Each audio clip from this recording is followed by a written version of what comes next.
Hi, Primary 3. Here's some more of How to Train Your Dragon, some more of Chapter 3. So they've just escaped from the Dragon's Hall and they've just found out about a book called How to Train Your Dragon. Suddenly, Gobber looked very pleased with himself. I stole that book from the Meathead Public Library myself, he said modestly, regarding his very black fingernails, from right under the nose of the hairy, scary librarian. He never noticed a thing. Now that's burglary for you. Warty Hog put up his hand. What happens if we can't read, sir? No boasting, Warty Hog, boomed Gobber. Get some idiot to read it for you. Your dragons will begin to go back to sleep, because this is still their hibernation time. Some of the dragons had indeed gone very quiet inside the baskets. So take them home and put them in a warm place. They should wake up in the next couple of weeks.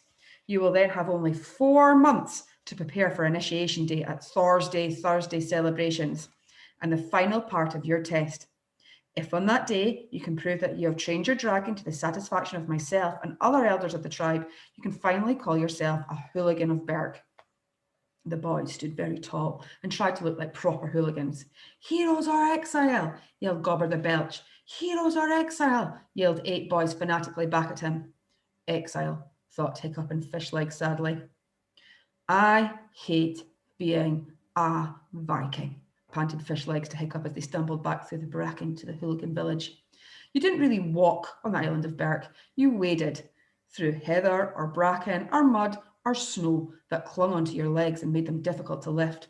It was the sort of country where the sea and the land were always falling into one another and getting mixed up. The island was shot through with holes burrowed by the water, a maze of crisscrossing underground streams. You could put your foot on a solid-looking piece of grass and find yourself disappearing up to your thigh in black, sticky mud. You could be making your way through the ferns and suddenly find yourself fording a river, waist-high and icy cold. The boys were already soaked to the skin with seawater, and now the snow had turned to horizontal, driving rain, blowing in their faces with the strength of one of the gale-force winds that were always shrieking across the salty wastelands of Berk. A narrow escape from horrible death first thing on Thursday morning, complained Fishlegs, followed by complete rejection by the junior half of the tribe. Nobody's going to talk to me for years after this, except of course you, Hiccup. But then you're just a weirdo like me. Thank you, said Hiccup. And on top of everything, continued Fishlegs bitterly, a 2-mile run carrying a deranged dragon on my back. The basket on Fishlegs' back was plunging wildly from side to side as the dragon inside tried manically to get out.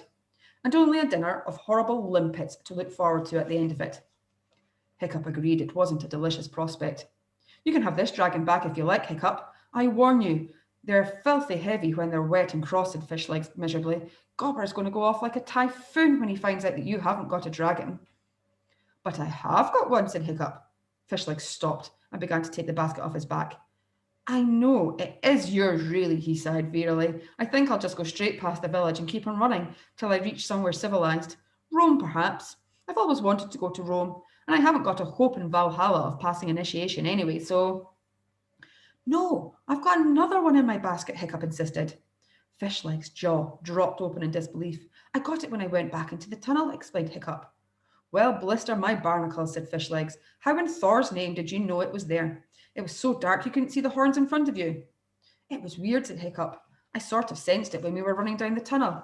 I couldn't see anything, but as we were passing, I just knew there was a dragon there and that it was meant to be my dragon.